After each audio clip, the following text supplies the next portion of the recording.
The antiseptic smell of the hospital corridor burned in my nostrils as I hurried toward the ICU. The late night call still echoed in my mind. Mrs. Carter, your father's had another stroke. Your mother is quite disoriented. You should come quickly. I hadn't spoken to my parents in 4 months, not since that disastrous Thanksgiving when I'd stormed out, vowing never to return. Now here I was, racing through sterile hallways at 2 a.m., my heart pounding with a complex mixture of concern, anger, and guilt. As I rounded the corner, I stopped dead. There, hunched on a plastic chair outside my father's room, was my brother Richard. He looked up, his face haggard and drawn in ways I'd never seen before. For a moment, our eyes locked. The successful attorney's sister and the small-town politician brother, bound by blood but separated by decades of rivalry and resentment. "Marion," he said, his voice lacking its usual confidence. "I didn't think you'd come." "I almost didn't," I replied, the words sharper than I intended. "How is he?" "Stable, for now. Mom's with him." "She's." He hesitated, running a hand through his graying hair. "She's having a bad day. The stress has made the dementia worse." I nodded curtly, preparing to brush past him into the room. But then Richard caught my arm, his grip surprisingly desperate. "Marion, wait. There's something you need to know. About the money you've been sending." His voice cracked, a sound so unfamiliar from my perpetually self-assured older brother that it stopped me cold. "I didn't use it for the farm. I used it for my campaign. And now they're investigating me for misappropriation of public funds." The floor seemed to tilt beneath me. 6 months of sending substantial portions of my partner-level law firm's salary, supposedly to save our family farm, all diverted to my brother's political aspirations. In that moment, standing in the harsh fluorescent light of the hospital corridor, I realized this wasn't just about sibling rivalry anymore. This was about our parents' failing health, our family's legacy, and the tangled web of lies that threatened to unravel all of us. Flashback. Thanksgiving 6 months earlier, I'd driven from Chicago to my childhood home in rural Illinois for Thanksgiving. At 56, I was a partner at one of Chicago's prestigious law firms specializing in family law. Divorce, custody battles, estate disputes. I'd built my career helping others navigate family conflicts while my own remained unresolved. The family farm came into view as I rounded the final bend, a sprawling property that had been in the Carter family for generations. I felt the familiar tightening in my chest, a mixture of nostalgia and apprehension that always accompanied my visits home. My mother, Elizabeth, now 78, greeted me at the door with a slightly confused smile. "Marion, we weren't expecting you until tomorrow." It was the first sign something was off. I'd confirmed my arrival time just the day before. "It is tomorrow, Mom," I said gently, noticing how she blinked in momentary confusion before laughing it off. Inside, my father Joseph sat in his weathered armchair, the television blaring louder than I remembered. At 80, he still carried himself with the proud bearing of a man who'd worked the land his entire life, despite the slight droop on the left side of his face, a remnant of his stroke 8 months ago. "You're looking well, Dad," I said, bending to kiss his cheek. He grunted in response. "Richard's been handling everything while I recover. Don't know what we'd do without him." And there it was, the familiar refrain that had shaped our family dynamic for decades. Richard, the dutiful son who'd stayed, versus Marion, the daughter who'd left. My brother arrived an hour later with his second wife and their teenage son. At 60, Richard had the polished look of a small-town politician, town council member, as he never failed to remind anyone who'd listen. His hair might have grayed, but his confident smile remained unchanged from our childhood. "The prodigal sister returns," he said, embracing me with a heartiness that never quite reached his eyes. "How's the big city treating you? Still cleaning up other people's marital messes?" "The practice is doing well," I replied evenly. "My son just finished grad school, by the way. He sends his love but couldn't make it. He's in Boston for a conference." "Always the achievers. You too," Richard said with a laugh that carried an edge. Meanwhile, we simple folk keep the family legacy alive. Dinner was a painful affair of strained conversations and pointed remarks. My mother repeatedly confused past and present, at one point asking about my husband. I'd been divorced for 15 years. My father dozed off twice, only to wake disoriented and irritable. Richard dominated the conversation with tales of his council accomplishments and farm improvements. It was when my mother praised Richard for somehow keeping the bank from foreclosing that I felt something shift inside me. For the past 6 months, I'd been quietly transferring substantial sums to the farm's account after Richard had called, explaining our parents' mounting medical bills and farm expenses. Actually, I said, my attorney voice taking over. I believe the foreclosure was avoided because of the transfers I've been making since June. The table fell silent. My mother looked confused, while my father's brow furrowed. Richard's face remained perfectly composed as he laughed. Marion, always with the jokes. Mom, Dad, Marion's been sending a little help here and there, but nothing that would keep the wolves from the door. I've been juggling the farm accounts and taking out personal loans to keep everything afloat. My father nodded approvingly. Richard's been working miracles with the finances. Those weren't little transfers, Richard, I said, my voice steady despite my rising anger. I've sent over $75,000 in 6 months. My mother gasped. That can't be right. Richard's been handling everything. Richard's smile never faltered. Marion, I think you're confused about the amounts. Why would you bring this up at Thanksgiving dinner anyway? Always looking for attention at the wrong moment. It was a familiar accusation, one that had been leveled at me since childhood whenever I challenged the family narrative. But I was no longer a little girl seeking approval. I was a woman who'd spent decades building a career on evidence and truth. I have the receipts for every transfer, I said. I can show you exactly where the money went. Don't be ridiculous, my father snapped, his voice carrying that note of finality I remembered from childhood. Richard wouldn't lie about something like this. My mother reached across to pat Richard's hand. Your sister's always been competitive. Don't take it personally. I looked at my brother, expecting at least a flicker of shame. Instead, I saw only the calculated confidence of a man who knew he wouldn't be questioned. The attorney's investigation. The following Monday, I didn't return to my office at the law firm. Instead, I walked into the private banking section of Bank of America in downtown Chicago, where I'd been making the transfers to the farm account. Ms. Carter, the banking officer greeted me. What can I do for you today?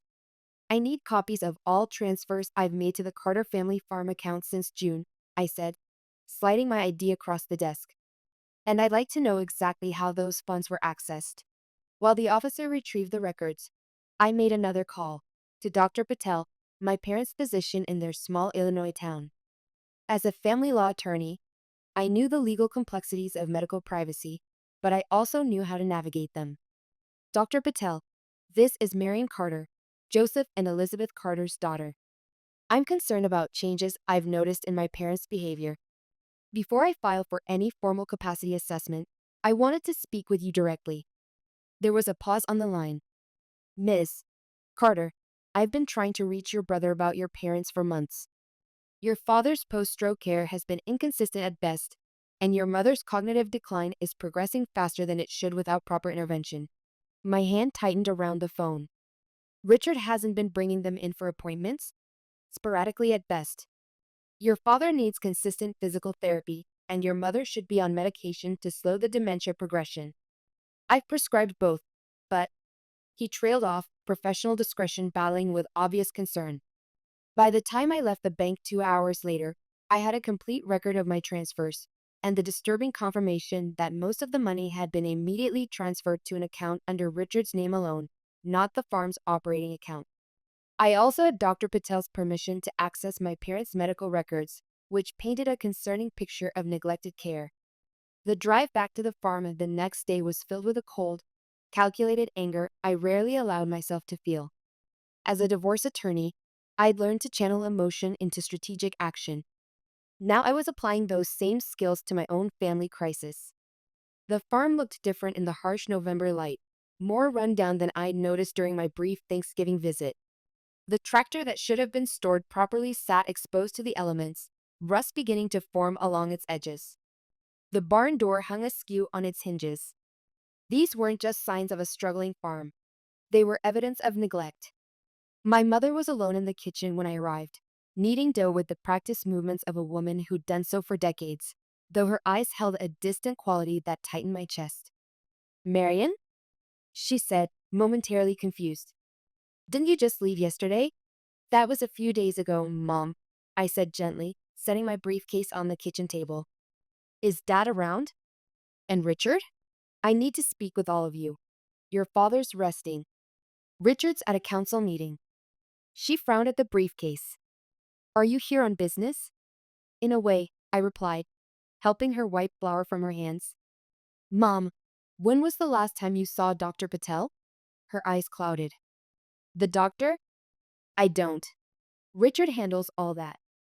He says I'm fine, just a little forgetful. And Dad's physical therapy? For his stroke? Oh, Richard said that was too expensive.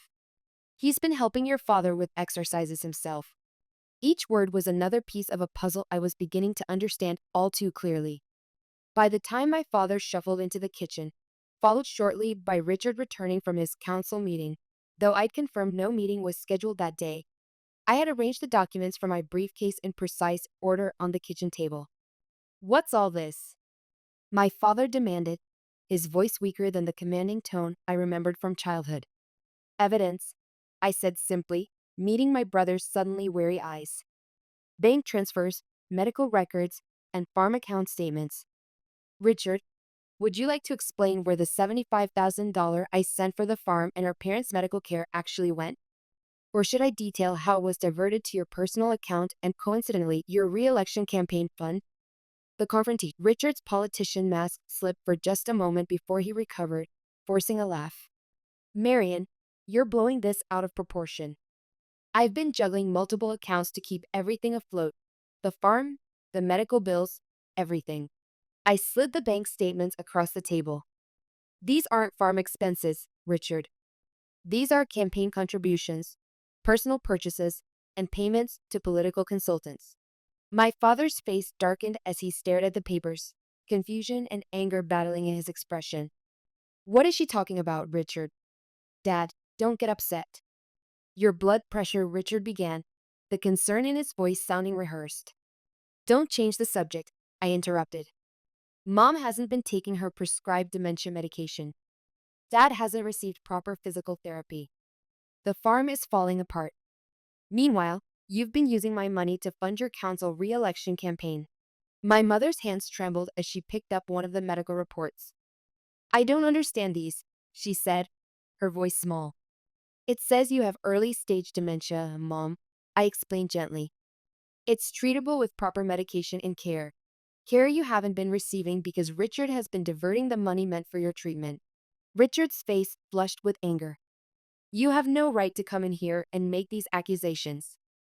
I've been here every day taking care of them while you've been in Chicago playing big shot attorney. These aren't accusations, I said, keeping my voice steady. These are documented facts. The money I sent was supposed to help our parents and save the farm. Instead, you used it to further your political career. My father stared at Richard, the man he'd always defended, always favored. For the first time, I saw doubt in his eyes. Is this true, son? Richard's composure cracked. The campaign needed funding. I was going to pay it all back once I secured the right position on the agricultural committee. I could have brought grants to the farm, fixed everything. And our parents' medical care? I pressed. I thought they were fine. Dad seemed to be recovering on his own, and Mom's just getting older, that's all. My mother's confusion had given way to an unusual clarity. You told me the doctor said I was fine, she said quietly. You said I didn't need those expensive pills. The room fell silent except for the ticking of the old kitchen clock. My father slowly gathered the papers, his hands shaking slightly from more than just his condition. I think you should leave, Richard, he said finally, his voice carrying none of the warmth it usually held for his son. Richard looked stunned. Dad, you can't be serious. Marion shows up with some paperwork and you're taking her side? After everything I've done for this family. What have you done except lie? My father asked, his voice breaking. My medical care, your mother's condition, the farm we entrusted to you. all neglected while you chased your political ambitions with money your sister sent to help us. Richard turned to me, his expression hardening. This is what you wanted all along, isn't it? To turn them against me? To be the favorite for once? The accusation stung, but I met his gaze steadily. What I wanted was for our parents to receive proper care and for the family farm to be preserved. That's still what I want. Well, good luck with that, Richard sneered, grabbing his coat. The farm's mortgaged to the hilt. Dad's medical bills are months overdue. And your precious evidence? It might help them, but it'll destroy me. The ethics committee is already investigating campaign finance irregularities. If this gets out, my career is over. He slammed the door as he left, leaving behind a silence heavy with decades of family dysfunction finally exposed to the light. The breaking point. That night, I stayed at the farm, helping my disoriented mother to bed and sitting with my father as he processed the day's revelations. The once proud man who'd rarely shown weakness now looked defeated, slumped in his chair as he stared at family photos on the mantel.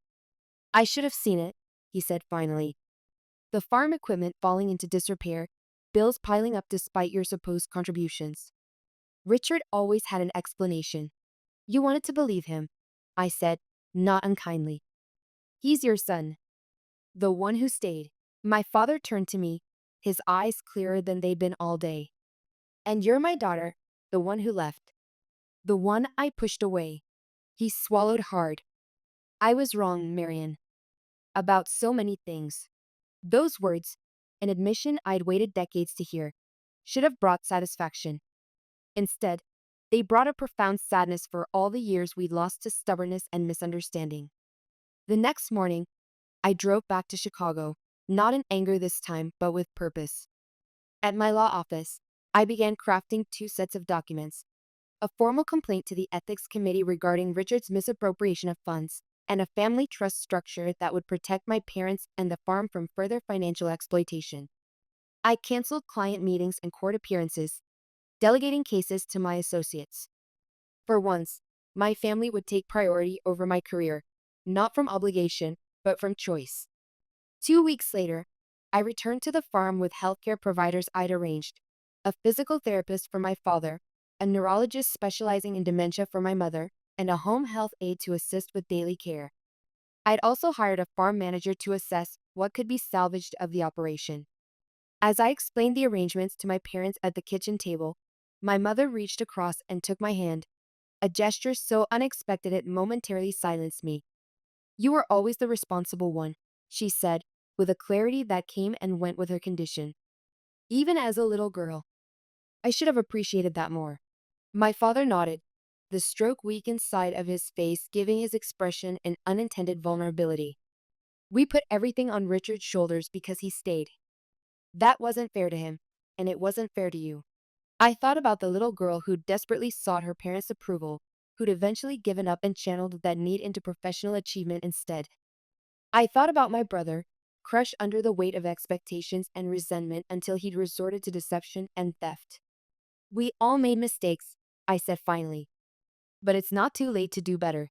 I didn't tell them I'd given Richard a choice: enter a rehabilitation program for his growing dependence on alcohol, another discovery I'd made during my investigation, and work with me to make restitution, or face formal charges. He'd chosen the former, though whether from genuine remorse or calculation, I couldn't yet tell. That evening, I called my son in Boston. James, I said when he answered, how would you feel about spending Christmas at your grandparents' farm this year?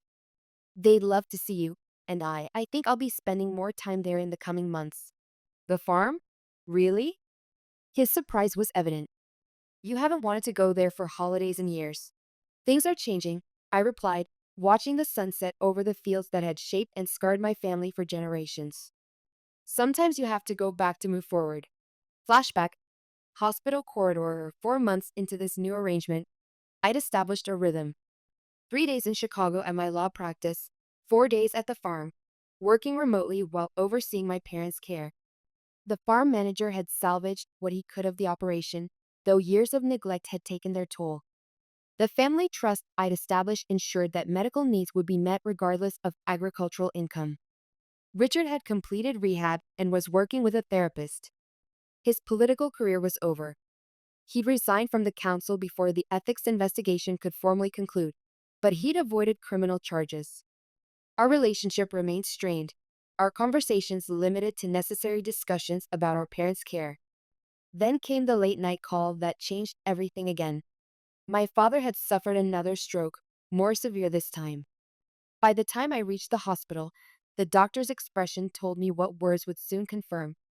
This wasn't a crisis we would overcome with physical therapy and determination. Which brought me to this moment. Standing in the hospital corridor, facing my brother's confession about misusing the money I'd sent.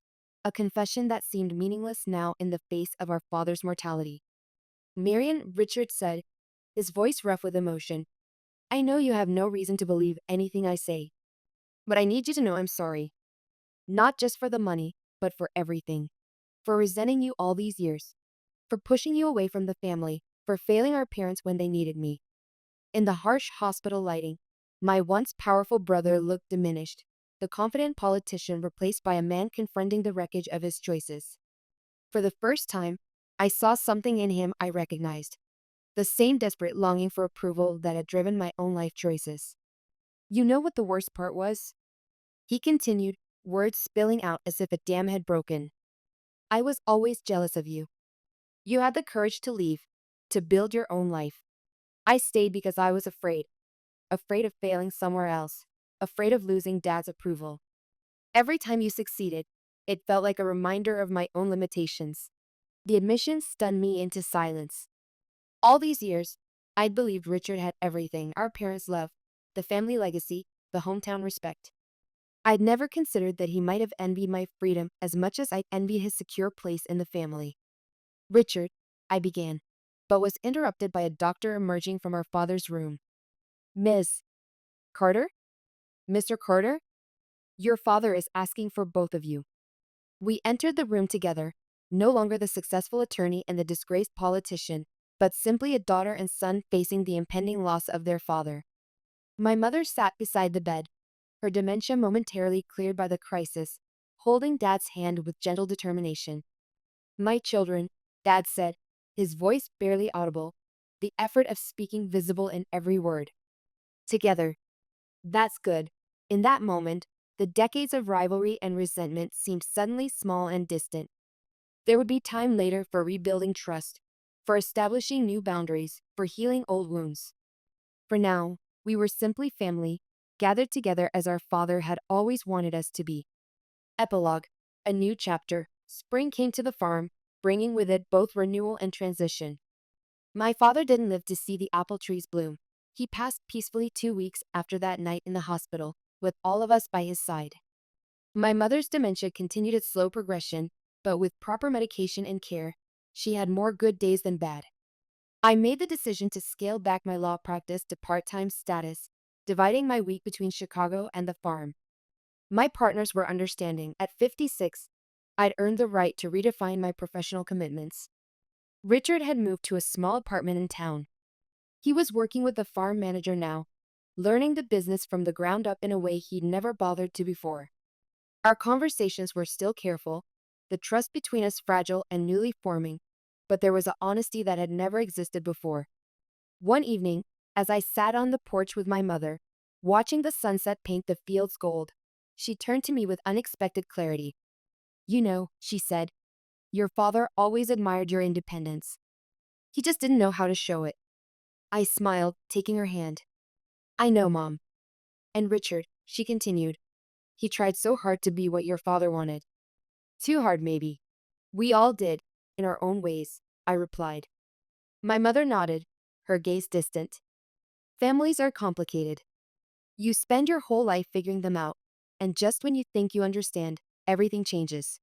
The wisdom in her words caught me by surprise, a moment of profound insight breaking through the fog of her condition. Later that night, I called my son James, now considering a job offer that would bring him closer to Illinois. As we talked about his plans, I realized how much my relationship with him differed from what I'd experienced with my own parents.